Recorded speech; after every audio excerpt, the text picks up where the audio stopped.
Pasan urtean izan zen hemen, Donostiko Festivalian egon nintzen presentatzen, gala klausura eta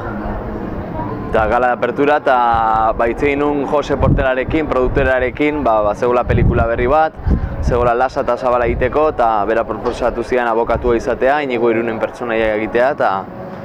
lehenengo aldian nintzen ikusi paper horretan, eta gero ikusi nun nola zen gauza guztia, zenbat urte irauntzen zuen gidoia, zen ia hasten denetik, desagertzen direnetik epaia dela eta 17 urte dira, aldaketa asko egoten zen, eta ondo ikusi nun, eta azkenean Pablo Malorekin baita hitz egin nun, bera zuzendaria izango zen, ni Pablorekin lan egin dut 3 aldiz, eta dena konpondu zen, eta hemen nago. Gauza da, pertsonai bizi bat egiten duzunean, edo benetako pertsonai bat egiten duzunean, eta gainera bizi dagonean, lehenengoa da, berarekin harremanetan sartzea, eta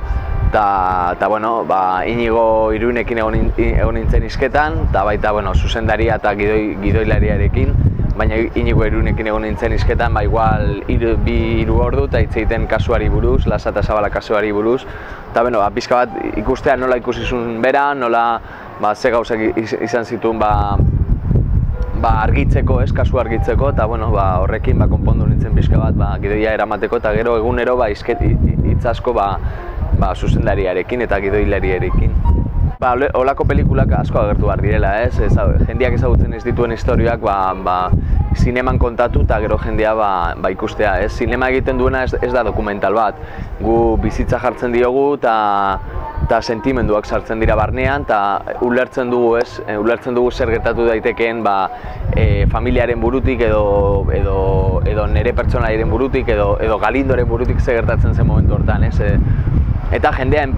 empatizatzen du pertsonaiekin, orduan, nik uste dut historia hori Lasa eta Zabala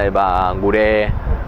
Euskal Herriko historian oso gertaera latza izan zen eta bortitza eta egun batean kontatu behar zen eta eguna ailegatu da.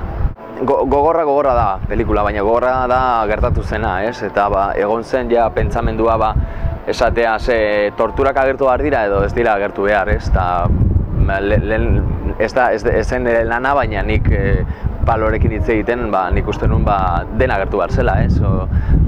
gauza kontatzen direnean bortizkeri osoa agertu behar da hori ez errepikatzeko eta jende guztiak jakiteko zer gertatu zen, eta badaude gauza asko pelikulan jendea kostatuko zaiona, baina bizitza horrela da eta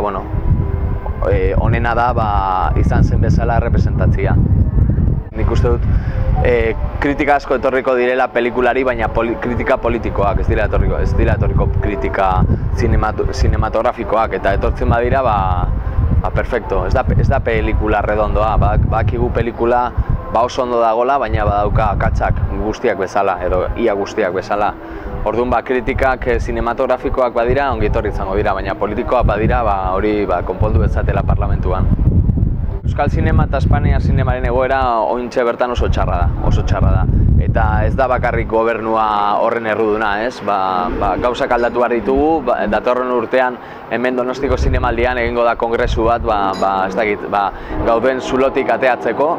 eta, momentu honetan oso momentu txarra da. Ni adibidez,